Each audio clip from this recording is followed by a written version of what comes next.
Guys দেখতে পাচ্ছ, মানে ঘুম থেকে উঠেছি 4টে। তোমরা বিশ্বাস করো না, আমার হোয়াটসঅ্যাপে যাও, হোয়াটসঅ্যাপে গেলে বুঝতে পারবে আমি 4টে উঠেছি। উঠে তারপরে বাড়ির একটু কাজ করেছি, তারপরে জল গরম করে স্নান করেছি, যেটা সব থেকে কঠিন কাজ আমার লাইফে। আমি সেই কাজটা করেছি, মানে অনেক বড় ব্যাপার। এর থেকে বড় কিছু হতে পারে তুমি বলো? এরা আমাকে শুধু শুধু বকা দিচ্ছে যে তুই জীবনে আসতে পারবি না। আমি যে মানে এই শীতের দিনে স্নান করেছি, এর থেকে বড় ব্যাপার কি হতে পারে? গাইস এখন বাজে দেখো 6:21, ও এসেছে 6:19-এ। কোনো মানে হয়? 20-তে ট্রেন ছেড়েছে, আর একটু হলে ট্রেনটাই মিস করতো। সত্যি বলছি, যে গ্রামের বাড়ি থেকে আসতাম আমি হয়তো আসতে পারতাম না। এই শীতের দিনে আমি পারবো না, আমি ফেল। ও এতেই করছে, আর আমি উঠেছি 4টে সময় স্নান করছি, সত্যি বলছি 4:30 ঘুম, শীতের বাড়ি দিনে থেকে আমি পারবো না। 5টা নাগাদ। চলো তাহলে ইন্ট্রো আজকে আমার দেওয়া হলো না, আমি ভেবেছিলাম কাটোয়ার লোকেশন থেকে ইন্ট্রোটা দেবো।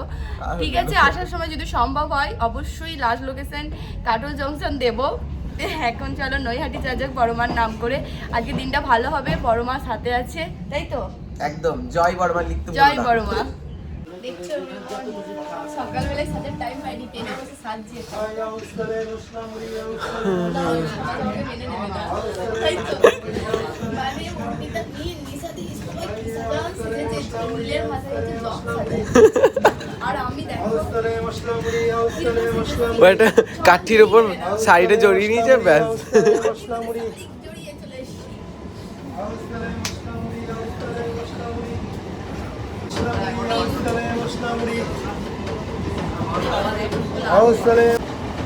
দেখতে পাবে না ভীষণ, এটা দেখা যাবে না, সিক্রেট।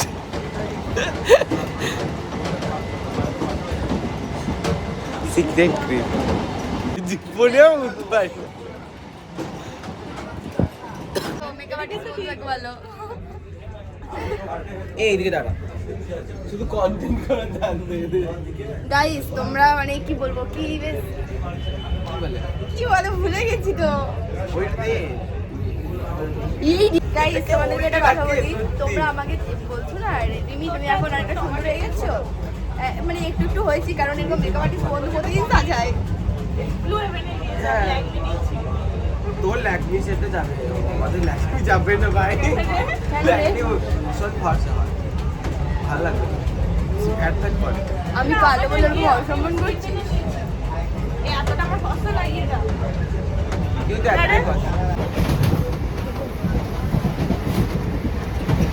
এটা ট্রেনের মধ্যে কি সব করছি গাইস, নোক দিয়ে আইলাইনার করেছি।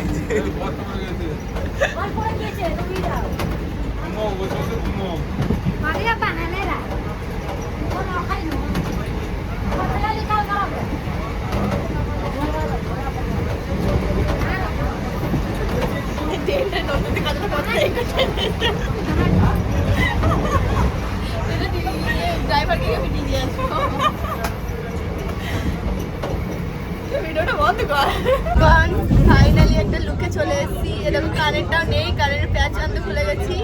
আর এই যে একটা দিদি, আর এটা হচ্ছে দিদি, আমিও দিদি, আমরা সবার দিদি। ও হ্যালো দিদি, দেখান কেমন লাগছে? আমার মোটামুটি ভালো লাগছে। আমাকে তোকেই বল। দেখেছি ওরা কি দুষ্টু দুষ্টু হয়েছে বলছো। আজকে আমি বড় মার কাছে যাচ্ছি, আর বড় মা ওর বিয়ে যাচ্ছি যেন খুব তাড়াতাড়ি ভালো বর পাই, যেহেতু 1,500 টাকা করে পাবে তার জন্য।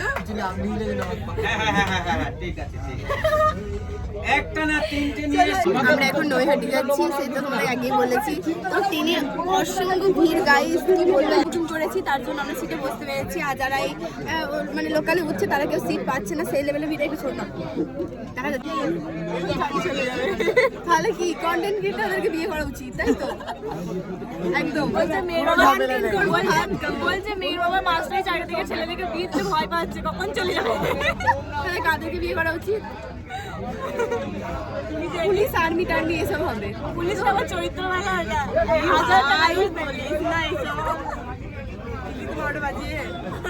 একটা কথা বলা আছে, আমাদের দুজনেরই না ওই একই পছন্দ, আর্মি নয় পুলিশ না, বিএসএফ, সিআইএসএফ, তারপরে আর যা যা আছে সব ওই আইএসএফ গুলো আছে। তো তোমরা যদি কেউ রাজি থাকো আমাদের দুজনের জন্য কন্ট্যাক্ট করতে পারো।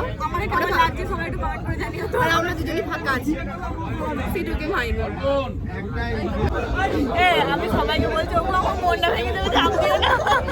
হ্যাঁ অনেক বড় মন নিয়ে যাচ্ছি মায়ের কাছে।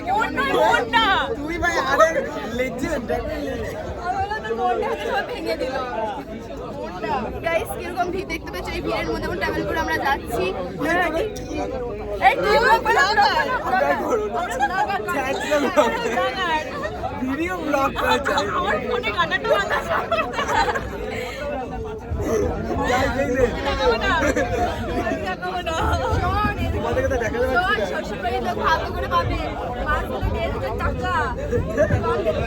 লক্ষ্মী ভান্ডার।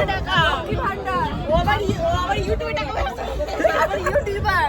আমার মনে ও পেলে পয়সা করে ছেলে মাথায় করে দেখতে পারবে না মাথায় করে রেখে ওকে একদম মজম করছি দেখো ভিড়টা শুধু একবার দেখো পেছনে কি অবস্থা। এই ট্রেনটা আবার হাওড়া ডালি নেমে পড়েছি Naihati Bandel junction.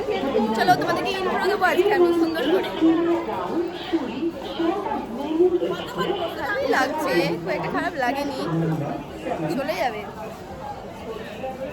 Hello everyone, finally চলে এসেছি ব্যান্ডেল জংশন। সেই কাটোয়া থেকে, কাটোয়া ভেবেছিলাম ইন্ট্রো দেবো, কিন্তু আমাদের ট্রেন লেট ছিল, মানে আমি ট্রেনটা আসতে পারিনি। 1 মিনিটের জন্য কোনোরকম কষ্ট করে ট্রেনটা ধরেছি, তার জন্য ইন্ট্রোটা দিতে পারিনি, তাই ব্যান্ডেলেই দিচ্ছি। এখন আমরা যাচ্ছি নৈহাটি, আর নৈহাটি মানেই তো আমরা জানি আমরা বড় মার কাছে যাচ্ছি। তো একবার সবাই বলো জয়।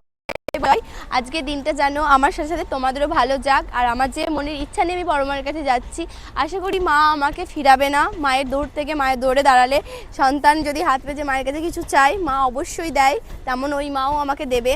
তো সেই আশা নিয়ে মায়ের কাছে যাচ্ছি। আর চলো পুরো ব্লগটা কন্টিনিউ করো। আশা করি আমরা কোথায় যাচ্ছি, কে কে আছে আমার সাথে আজকে তোমাদের সবাইকে দেখাবো। চলো।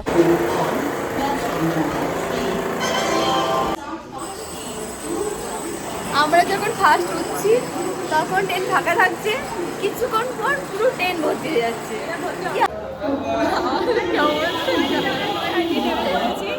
এখন আমরা ছুটবো,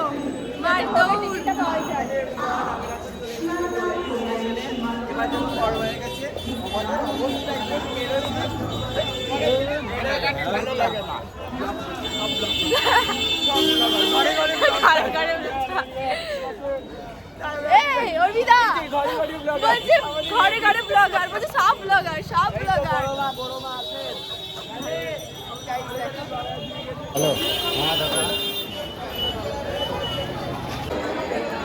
হ্যালো এভরিওয়ান, আমরা এখন লাইনে দাঁড়িয়েছি। এটা হচ্ছে খাবারের লাইন, অনেক অনেক লাইন পড়েছে আর সুন্দর ভিড় ঝামেলা শুরু হয়ে গেছে। ফাইনালি টিকিট পেয়ে গেছি এই জেঠুর জন্য। জেঠু লাইনে দাঁড়াতে দিয়েছে বলে, নাহলে কখনই পেলাম না।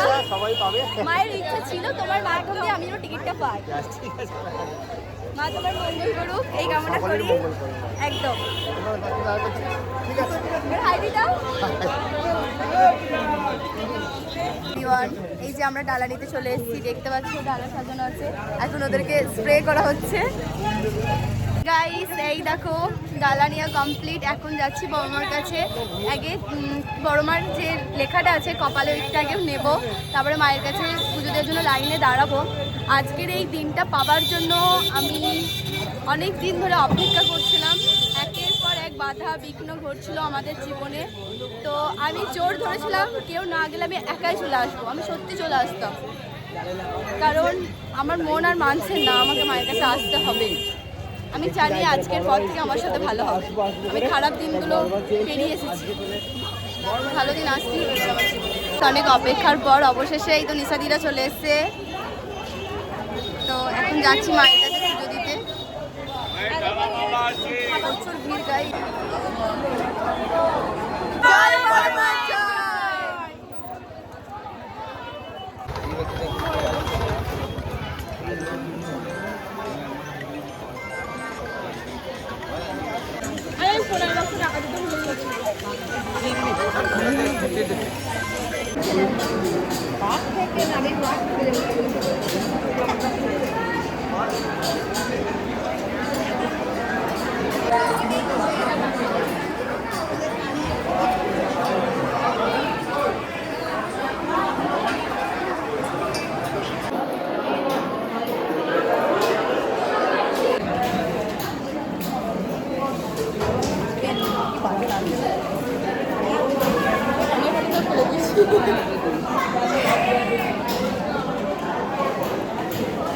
হ্যাঁ মুখে ফাইনালি গাইস আমাদের খাওয়া কমপ্লিট।